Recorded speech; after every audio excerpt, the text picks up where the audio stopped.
Welcome to the How to Scale Commercial Real Estate Show. Whether you are an active or passive investor, we'll teach you how to scale your real estate investing business into something big.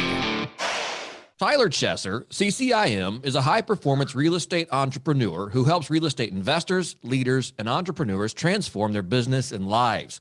A successful real estate investor with a background as a former perennial top-performing commercial real estate broker, Tyler started investing in multifamily real estate in 2015 as a way to build wealth and create diverse income streams for his family. Prior to launching his real estate investing firm, CF Capital, Tyler spent over 7 years in the business as a founding principal of a successful commercial brokerage company, real estate investor, professional speaker, and award-winning sales professional.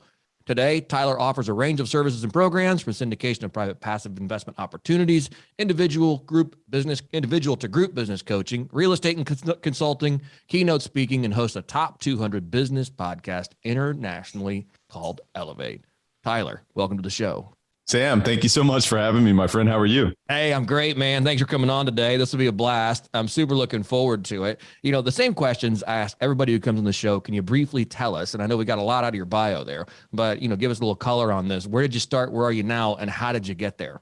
Yeah, well, I started my career as a corporate sort of individual. I actually started in the corporate world. I never knew I was going to be an entrepreneur, never knew I was going to get into real estate. I was always taught, hey, go to school, get good grades and get a good job. And, by the time you're 65, perhaps you'll have a little nest egg there that you can ride off into the sunset with. And it's interesting because as I became a corporate employee, I started to feel a little bit, maybe this isn't the right fit for me because I just started to feel like, well, wait a minute, I'm expected to be in this seat from this time to this time. And wait a minute, I got to take my work home with me as well. And if you want me to be available on a Saturday morning or maybe even a Thursday evening for a conference call across the world, I got to do that. And it doesn't really matter necessarily my effectiveness, but it matters how long have I been in that seat? How long, who really likes me in the organization? What type of politics have I played? Whether or not I'm going to earn more money. And so for me, that was really kind of an early part of my career that defined a lot of the decisions that I made thereafter.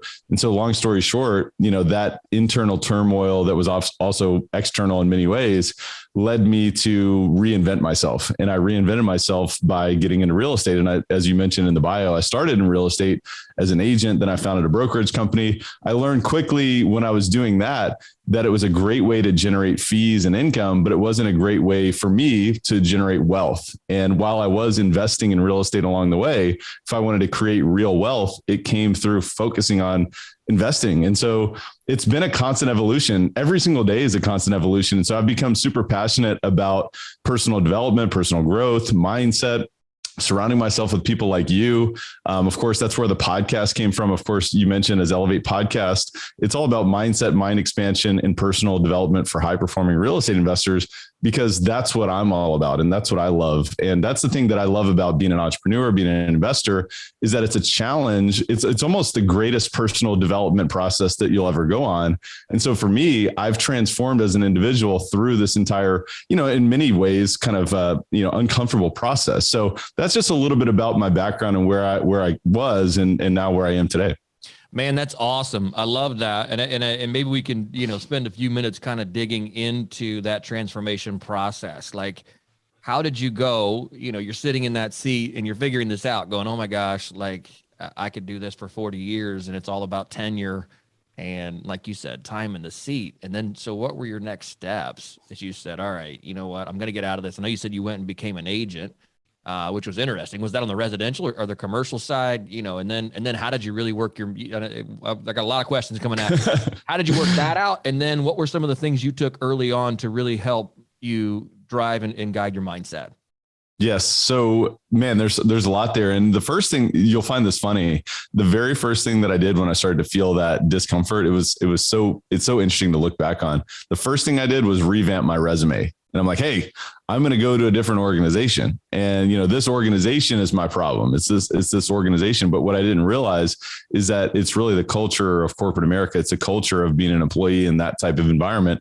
It has nothing to do with the organization. It's the way that the entire system is set up. And so that was my first thing. Of course, I bumped my head a few times and then I realized, well, wait a minute, that is not my problem. My problem is taking my future in my control, bring it back into my control rather than hoping and wishing that I get a promotion, that I get a raise, that I get more than a cost of living. And so the first thing I did, I bought a house a few years before this. And I was asking everyone, hey, what else should I do if I'm not, because I was actually in international marketing at the time and I loved it. I really loved what I did. But I didn't love the environment that I found myself in. So I was asking everyone that I knew, hey, what else could I do? What else would I be good at? And my realtor told me, hey, you need to come to the seminar next Wednesday night and just come check us out and see what's up. And I'm like, okay, I'll check it out. Because at this point I'm like, hey, anything, whatever it takes, I want to make a change. And so it's funny, I went to the seminar, they give me a personality test and it says, hey, you'd make, 6 figures if you were a real estate agent. So to me, 6 figures was every bit of money in the world at that point in time. And so I said, okay, I can get my license. I can do that on the side. And so I did get my license. I started selling residential real estate on the side. Within 6 months, I doubled my income. And I also said, well, wait a minute, this is great, but also I don't really love residential real estate because there's a lot of emotions involved and all these things. And so I said, well, what else is there? And it just started me on this constant evolution path, because then I said, all right, well, I got my license. I created more income, which was one of my issues, but this isn't what I love. And so then I stumbled into commercial real estate. Then I started selling commercial real estate, multifamily, office, retail, land, industrial. And so I was kind of getting all the food groups from a small local investor perspective. And so then I leaped into that full time. And as I leaped into that full time, I found a niche in multifamily and became known as the apartment guy. So that was sort of the early part of my trajectory into real estate. What did you do mindset wise? I know you said that your Elevate podcast focuses a lot on mindset and personal growth and development. So those were the tangible steps you had taken, but what were some things you did along the way to change the way you thought? I was grateful early on. My first broker that I worked with really who I hung my license with, encouraged me to hire a coach. And my coach was teaching me all about how to build a business by referral, by developing systems, by developing not only ways of communication, developing marketing techniques so I could establish a presence in the marketplace. And of course, that framed well with my background as a marketer. But my coach was always telling me things about books that he read and things that he, learned from books and that he was sharing with me based on certain learnings that he had read in all these different books. And I remember there was one book that he kept referring to, and it was called Think and Grow Rich by Napoleon Hill. And of course, most listeners, I'm sure have heard of Think and Grow Rich, if not have read Think and Grow Rich once, twice, or maybe even more times than that. And so that title of that book was very intriguing to me. It was so interesting because at this point in time, I was several years out of college. But I remember when I had graduated college, I told myself, hey, now I'm retired, because I was doing things in college. I was really busy. I was really active, and I was, the president of my fraternity and all these things. And I was like, you know what, now all I have to do is work. So now I'm retired. And that was my mindset. But until this moment that I saw, well, wait a minute, if he's telling me there's a book called Think and Grow Rich, then I'll check that out, and I started reading that book. And my eyes were crossed, man. I was like, what is this guy talking about? I mean, this is written in 1920s prose. Right. And also, what do you mean you can think and grow rich? So this was like a whole new paradigm, a whole new world. And it was almost like a labyrinth. When I opened this door, I just continued to dig into this. And it was like, that was when my life really changed, was that when I learned the power of my mind, and I learned the power of what I feed my mind, what seeds do I plant in my mind? Where's my intention? Where's my focus? And am I thinking bigger? Am I leveraging my subconscious mind, or am I just using my conscious mind? Because, man, I grew up in a middle-class background. Nobody's talking about subconscious mind. Nobody's talking about auto suggestion and these kind of things. No one's thinking about how can we create substantial, massive wealth, not from a selfish perspective or anything, but it was this whole new world. And it was like, man, I became ultra fascinated in it. I almost became more fascinated in that than real estate. And so that led into more passion for me to grow my effectiveness in real estate, because I learned about what the power of my mind was. So that was my first entrance into mindset.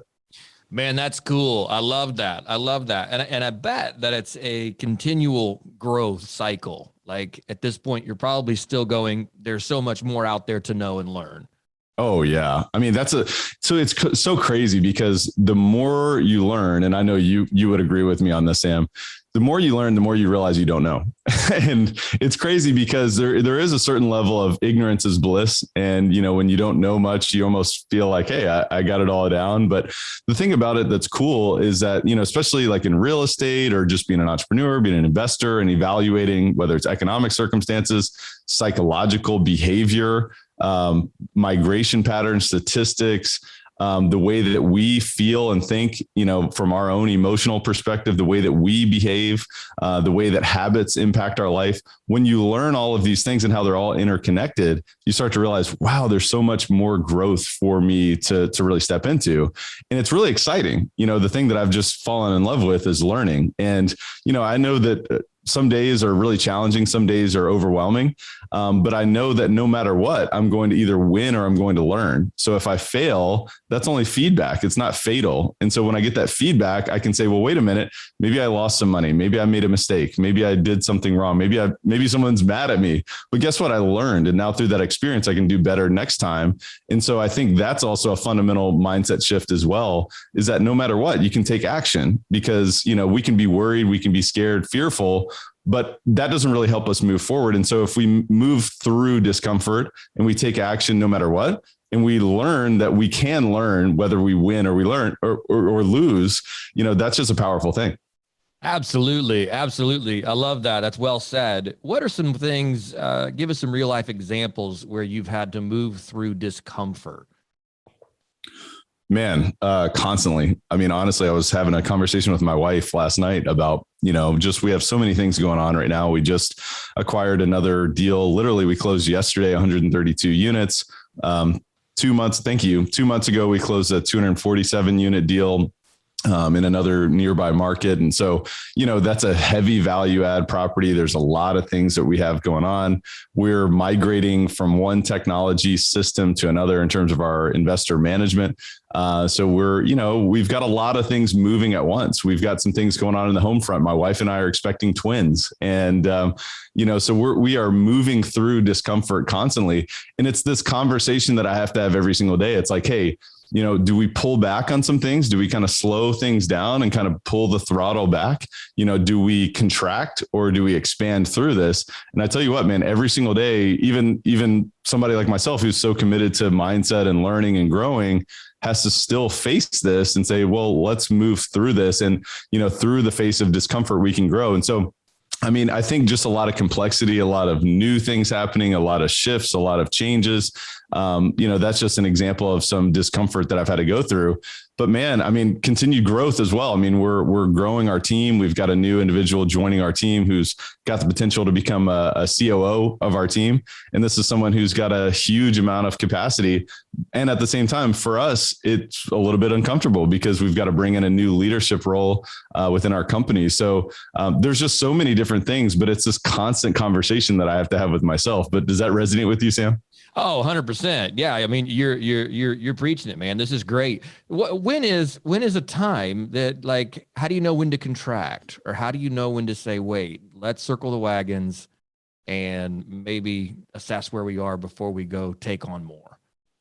I think we're always having this decision, whether we're in expansion or contraction. I think I would err towards expansion, constantly, because, we're telling ourselves, who we are. We're telling ourselves a little bit about our identity every time we make a decision. And so I would certainly err more on the side of expansion if possible. There's certainly times in real estate, as you know, that can get extremely risky if we don't know what we're doing. And so at that point in time, it's okay to contract and ask more questions and take things a little bit slower and maybe bring more people onto your team and perhaps pass on a deal if you're not ready for it. But I would certainly err on the side of expansion because we're not going to know everything. And there's some times where we have to take the first step and let the momentum carry us through and recognize that no matter what, we will do whatever it takes. That's my mentality is, hey, whatever it takes. And I know that I can be unlimited, resourceful, and I can be creative. And it's not about having the resources, but it's about being resourceful and having resourcefulness, finding solutions, finding opportunities to correct errors. Like I said, nothing is fatal typically. I mean, obviously within reason, within this conversation, the frame of this conversation, sure, no mistake that we make in real estate is fatal, obviously, again, within reason. So what can we do to expand through failure, gain that feedback? So for me, I always try to err on the side of expansion. Right, man. That's great. That's great. I love that. Let's go back to your story a little bit. So then you launched your own brokerage firm, right? I did. And was that on the commercial side or the residential side? Because I know you said you weren't in love with residential. Yeah, that was on the commercial side. So I was only doing residential for a very short period of time early in my career. And so, it was great for me to learn this business, being a commercial broker. And the reason why is because I could see, how investors were really looking at deals, how they were maximizing deals. And it was interesting because over several years, in some cases, you would see investors go into a certain deal, reposition the deal, and then exit. And I'd be on both sides of those transactions, which is always exciting.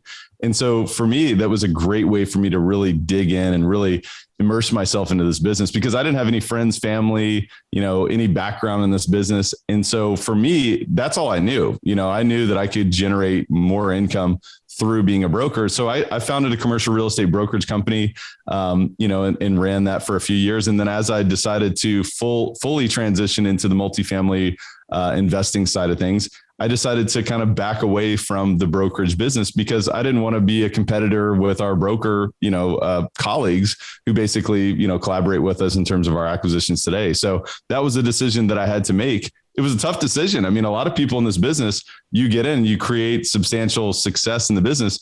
It's very tough to go away from those type of fees that you generate. And so that was a challenge, but that was the path that I took. Yeah. And I think that goes back to your, moving through discomfort, right? Like, right. It would be a tough decision because I'm sure you had other agents, you had other people working for you. You guys had built systems, you had, processes, you had it all running. It was a machine and you go, okay, I'm going to shut this down. That's exactly right. I had to take 2 steps back maybe 3 to take 1 step forward, then another. And it took time. I mean, honestly, it took 2 years before that transition actually made sense. And so it was very uncomfortable. Wow. Yeah, that's it, man. And those are things that people don't think about. There's a lot of listeners probably that are, W-2 employees and things like that. And, that fear and trepidation of, my gosh, if I leave the W-2, or in your case, I mean, you've got a machine that's making money. And like you said, it probably took 2 years for that to come full circle. And it's like, man, this is a lot to consider. Well, that's the other thing too, is that I feel like if you want to be successful in real estate, I mean, no question as an investor, but I think as an entrepreneur, as a practitioner, you always have to take the long view.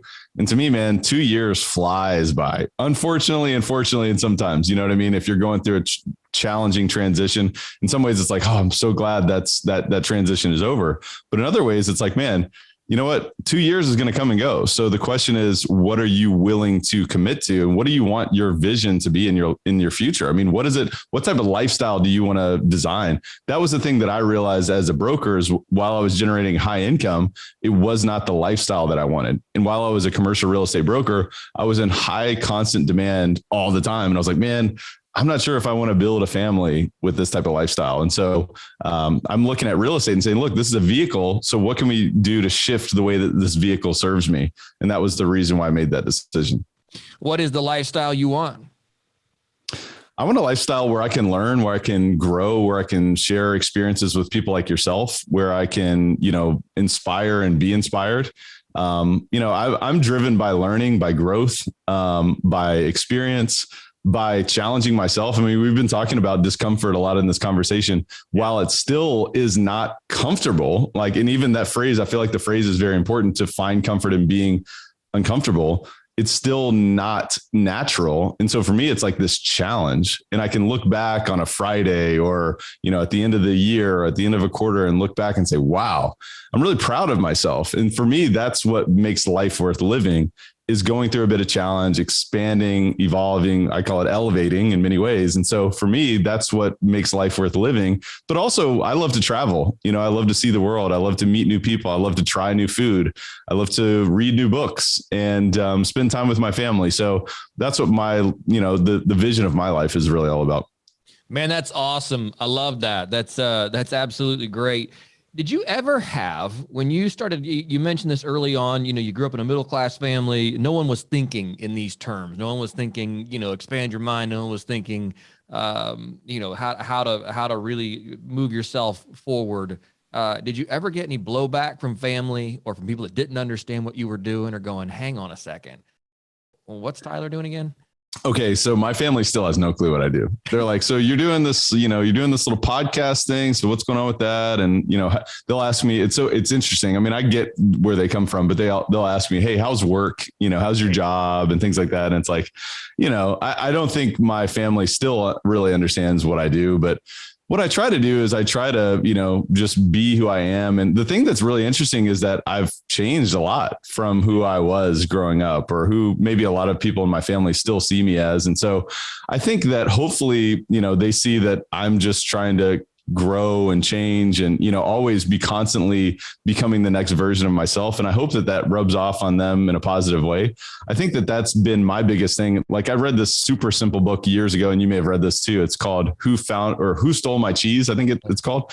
And, that the message of that book really resonates with me. And it kind of has become a central theme of my life, is that it's always about changing. It's always about growing. And so, my family, as far as what they ask, I mean, I think that they kind of have slowed down on their questions because they just are a little bit confused about it. But it is really interesting. Does your family ask you anything? I mean, how does that resonate with you? Yeah, I mean, I asked because I could sense that the answer was going to be the same as mine. So it's a little funny. I got that question yesterday from one of my brothers. Like, hey, how's that podcast thing going? I'm like, well, it's going great. Thanks for asking. You have no idea what I do. It's all good. They're like, why are you doing that again? Oh, yeah. What's the deal with that? Oh, yeah. I'm like, well, look, dude, I get to connect with the best and brightest across the country 365 days a year. Like, That's awesome. They don't get it. They're like, so what's that do for you? I'm like, okay, we're like, just how are you?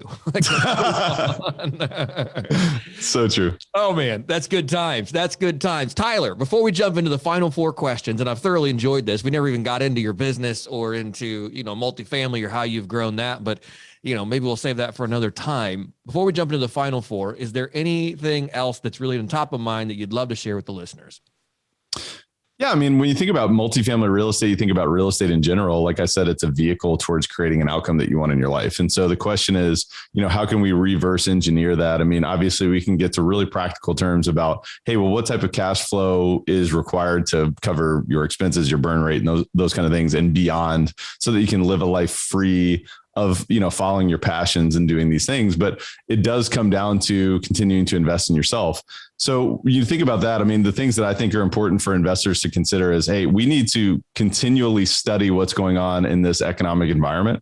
I mean, I just had an economist on my podcast about a week ago, and we were talking about the set of circumstances that we're, experiencing right now. I mean, we're in uncharted territory. And so investors need to be fully aware of what's going on with currency, what's going on with migration, what's going on geopolitically, what's going on with materials, labor, all these different things. And so I think that's critically important. You also, I would just encourage the listeners also to study their own psychology of others, to understand how can you influence and impact other people in a stronger way. Because at the end of the day, real estate is a people business. Of course, it's bricks and sticks and, cash flow and NOI and IRRs and all these things. But ultimately, it's all about people making decisions. So I think those are critically important. And then also mastering our own emotions, because we think, feel, and behave in certain ways based on how we feel, based on our affect, based on, did we get enough sleep last night? What did we eat, last week? How much water have we drank? How much exercise have we gotten? So these are all very different things. But I think if you want to be a high performer, it's about studying widely and then understanding deeply and surrounding yourself with an amazing team of people who can be experts for you in certain ways, and they can serve you, you can serve them. Because a big philosophy that I'm really fond of is who, not how, right? You need to learn, you need to grow, you need to expand. But also, you don't need to know everything. You don't need to be the expert in every way. So if you want to be a high performer in real estate, it's about surrounding yourself around great people, continuing to learn and continuing to adapt and grow. And so that's what I'm passionate about. And that's what I would share with your listeners. Man, that's awesome. Tyler, I've certainly enjoyed this. Thanks for sharing everything you've shared today. This has been great. Final four questions are this. If I gave you just $20,000 to invest in real estate with no previous real estate investing experience, what would you do with it and why? I think if I was going to put $20,000 into real estate, I would start with a duplex and house hack it. Little to no money down. Probably 3.5% FHA mortgage. I never did that, but I think it's a great way for people to get started, for people to start developing systems, for people to get in the game. But otherwise, I would consider, investing in your own learning, because the best way you're going to get a return on your investment is to invest in yourself. So maybe if you could do 3.5% down, you got some more money left over, go buy a bunch of books, go invest in, a conference, go meet people. And that's what I would suggest. Right. I love that. If you could help our listeners avoid just one mistake in real estate, what would it be and how would you avoid it? Ask more questions. This is one of the biggest mistakes I made early on. And you know what? I honestly have to continue to check in with myself is I've got to ask more questions and show more humility, because my default is, hey, you know what? I'm the expert. And it's just something that I have to be aware of myself and my own sort of identity, is that I want people to think that I'm the expert. So don't be shy, ask more questions, and don't be like me, because it can cost you a lot of money. And so, of course, costing you money it can be valuable in the long run because the lessons are valuable, but ask more questions is what I would suggest. Right. I love that. When it comes to investing in the world, what's one thing you're doing right now to make the world a better place? Our tagline and our philosophy and mission with CF Capital is elevating communities together. And the way that we do that is we invest in high value multifamily communities. And instead of, being a slumlord, we go in and we actually do the right thing. We don't cut corners. We treat our residents right. We treat our staff right. We treat our community right. And so through this process, not only do we and our investing partners, our lives and our families elevate and improve, but of course those communities do, our staff does. We talk to people about things that you and I are talking about today, about expanding our mind, about expanding our leadership capacity, about expanding our circle, about expanding through discomfort. And so through this process, we get to create amazing returns on investment, but we also get to create communities that thrive as a result. And so elevating communities together is the way that we create impact and income at the same time. Love it, man. That's awesome. Last question. If our listeners want to get in touch with you, what is the best way to do that? Yeah, just check us out at cfcapllc.com. That's where you can learn more about our company, CF Capital. And then also, if your listeners are podcast listeners, I would just encourage them to come check out Elevate Podcast. We're everywhere you can listen or watch podcasts, or you can check that out at elevatepod.com. Awesome. Tyler, thanks so much for your time today. Do appreciate it. Thank you so much, Sam. Hey, thanks for listening to the How to Scale Commercial Real Estate podcast. If you can do me a favor and subscribe and leave us a review on Apple Podcasts, Spotify, Google Podcasts, whatever platform it is you use to listen, if you can do that for us, that would be a fantastic help to the show. It helps us both attract new listeners as well as rank higher on those directories. So appreciate you listening. Thanks so much and hope to catch you on the next episode.